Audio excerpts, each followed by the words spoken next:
In this video, we're going to be taking a look at a fan favourite. The Saucony Tempus 2 is here, people. But do you actually need to spend £170 on this new version? Well, in this video, I'm going to tell you if you do or not.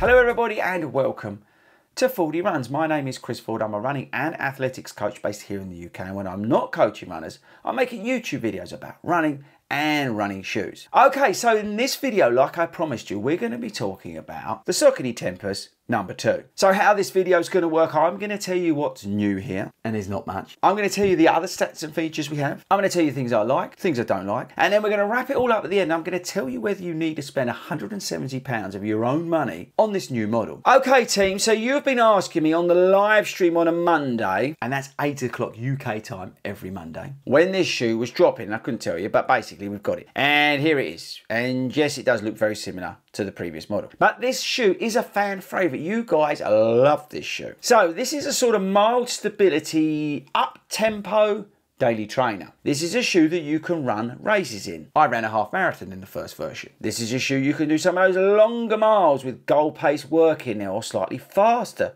work in there. You can do some of that speedier stuff that you've got to do in your weekly plan. But you can also cruise about in it and look awesome. It does feature this sort of frame that they have with this shoe. So as you will see, you've got Power Run PB, we'll come to stats and features, but then you've got the Power Run frame that runs through the shoe. And this creates a very stable ride for anybody who has sort of mild pronation issues.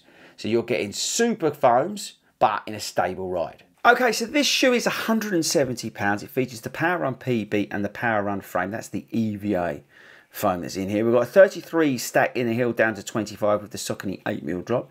XT900 outsole. It's fundamentally the same shoe from the bottom part of it. You've got this new engineered mesh. I'll show that in just a second. And then you've got this added support in the midfoot area with this internal structure.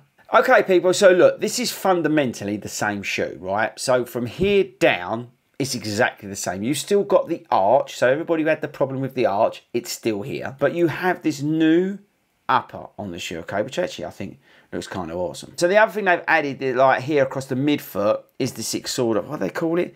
Internal structure, that was it. So they've improved the lockdown. Although, to be honest, there's nothing wrong with it in the first place. Other than that, right, this is fundamentally, yeah, the same shoe. You've still got the amazing XT900, yeah, on the outsole. Okay, still got the frame, see? Still doing the same thing. Doesn't have a plate in it. Fits true to size. Weighs a very competitive 289 grams in my UK 9.5. Laces are alright. Tongue's alright. Comfort's alright. It's basically the same shoe. But if you've never owned a Tempus, let's just talk quickly about the ride. So look, the ride in this shoe is great, alright? Apart from if you've got arch issues. I've never suffered with the arch issue in this shoe, but I can feel the arch, alright? But the ride is good. The Power Run PB works well with this EVA foam. Yeah, it does give you a stable and effective ride. It works very well, the combination of the two foams. Now, I've done 16 miles in this shoe, and I usually like to get it to at least 20 or do a week's worth of running in it, unless it's like a like first run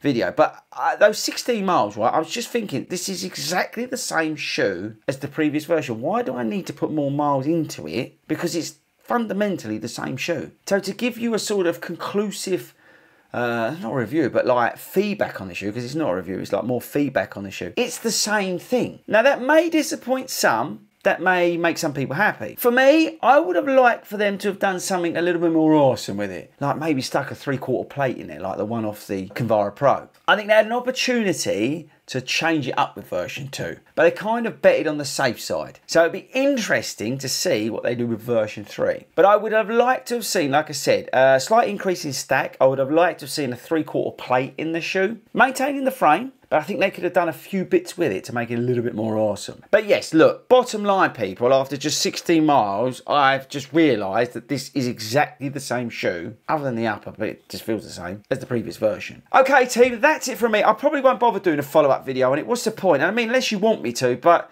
After 16 miles, I can easily sit here and say that is the same feeling shoe. It's awesome, by the way. It's not negative, but it is the same feeling shoe. It's no different. The ride is the same. So, but let me know if you want me to do a follow-up video, because I will. But yeah, there we go. Okay, team, don't forget to subscribe before you leave me today, and I shall catch you all later.